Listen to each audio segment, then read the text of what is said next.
Very good morning to you, Minister. Thanks for joining us. Good morning. Let's start with the government's reaction to these tariffs that have ultimately come into effect from the US, 25% on steel and aluminium. What's the government response? Well, it's obviously disappointing that the US has imposed these tariffs on steel and aluminium. We're champions of free and open trade. But our response to this is a pragmatic one, and it's to continue negotiating rapidly for an economic agreement with the US with the potential to eliminate additional tariffs, because we know that's in the best interest of UK businesses. And that's the kind of cool-headed, pragmatic approach that we're going to continue, where we engage closely and productively with the US. It's quite a contrasting response to that of the EU. Ursula von der Leyen saying, quote, the EU must act to protect consumers and businesses, and has gone on to impose tariffs in response of a value of up to 26 billion euros to match the value of their exports in this area to the US. So a purposefully conciliatory approach? Could some people call it a weak response? Well, we're in a very different position than the EU. As a result of the Prime Minister's trip to Washington last month, the UK, the UK and the US have been negotiating rapidly for an economic agreement. And so we're in a position where that negotiation is ongoing, and these global tariffs, if you like, have landed in the middle of that work. So we don't want to be pushed off course by this. We want to carry on with our rapid negotiation toward an economic agreement, because we think that that's in the best interest of British businesses and the British public, to try and get that economic deal with the US to support British businesses and their trade with the US.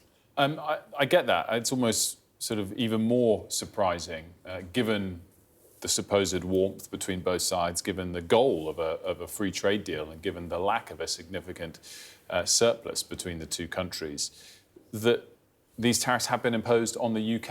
I guess I come back to the big picture point that bullies respond to strength. We're not responding with strength. Well, look, I think it's important to recognise that these tariffs are global tariffs, which have landed in the middle of our negotiations, as it were. So the negotiations that we're having with the US toward an economic agreement have been ongoing following the Prime Minister's successful trip to Washington last month. These global tariffs have landed in the middle of that process, but we think the right response is to continue pragmatically, cool-headedly, without a knee-jerk response, but toward our economic agreement that we're negotiating with the US to secure, because that's in the best interests of the UK.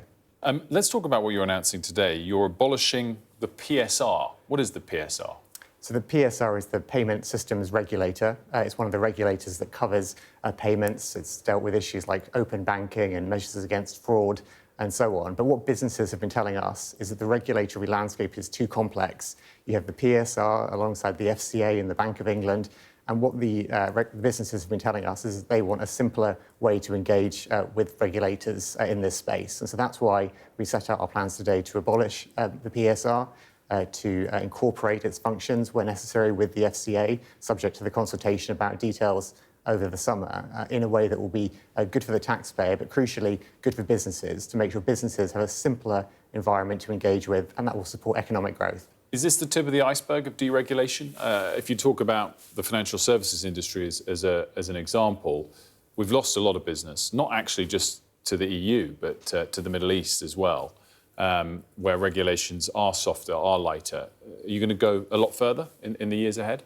Well, the Prime Minister and the Chancellor have already set out what we're doing to remove unnecessary regulation and bureaucracy and to simplify matters for businesses, because I think one of the issues that businesses find is the regulatory landscape can be very complex. It means they're spending a lot of time just navigating the regulatory landscape rather than focusing on what matters to them and what matters to us, which is to get the economy growing and to succeed in their business endeavours. So we want to make sure that we're taking unnecessary regulation and bureaucracy out of the way and simplifying the system to support businesses, because that's part of our plan for change, to make sure we're supporting businesses to invest and grow, because that's how we get more money in people's pockets. Regulations down on businesses, taxes up? Well, what we're saying is that regulations where they're not playing any role should be got out of the way. We don't want unnecessary burdens. But alongside the actual regulations themselves, there's just the administrative burden. But what about, I mean, it's a different message when it comes to, NIC increases and inheritance tax being imposed on small businesses. Well, some of the tax changes that we had to make at the autumn budget last year were tough decisions, difficult decisions, but they were necessary decisions. And actually, if we're talking about what businesses want a stable government economic stability, fiscal responsibility. They want the public finances to be in balance and to be in order. And that's why the Chancellor had to take difficult decisions last October on welfare, spending and on tax to make sure that we restored economic stability. Because if you haven't got that economic stability and fiscal responsibility, then businesses are not going to feel able to invest to the way that they would otherwise. And we want to support businesses to invest because that's the basis on which they grow. Of course, one of those changes, the inheritance taxes changes, really upset farmers. There was an announcement yesterday that I'm sure you've seen has led to a ferocious response from the NFU, the National Farmers Union, in terms of, they called it a shattering blow, as the government has closed applications yesterday for the Sustainable Farming Incentive, apparently on just 30 minutes' notice, according to the NFU. Can you give us a comment on that? If it did come out of the blue like that, it does seem quite a striking decision from the government. Well, the reason that this has happened is because we've been successful in allocating the budget under the SFI, the Sustainable Farming Incentive, but because it's a finite budget, the money has essentially all been allocated and we've hit the limit of the funding which is available. Now, we have a spending review which is underway and we'll set out details about the next step, about the successor regime, about what happens next to the SFI payments under the new spending review settlement. But because the budget limit has been hit, that's why new applications are no longer being accepted. So farmers who are a bit slow to get their applications in won't get any money? Well, we know that any applications which have already been accepted, or even applications which are eligible but haven't yet been completed, as it were, so outstanding but eligible applications, they will all be honoured. And what we're saying to farmers is that we're working across the board to support them to become more productive and more profitable in the future. We've allocated £5 billion through the farming budget over the next 2 years, extending the seasonal worker visa and making sure that the government, that the state buys British produce to support British farmers. I'm not sure that that message is resonating on them, based on the many farmers that have joined us here in this studio in recent weeks and months. Just finally, on Ukraine, is there a sign that there's method behind the madness, behind the approach from Donald Trump towards Ukraine, or is there only an agreement between the Ukraine and the US because Ukraine's been bullied into it?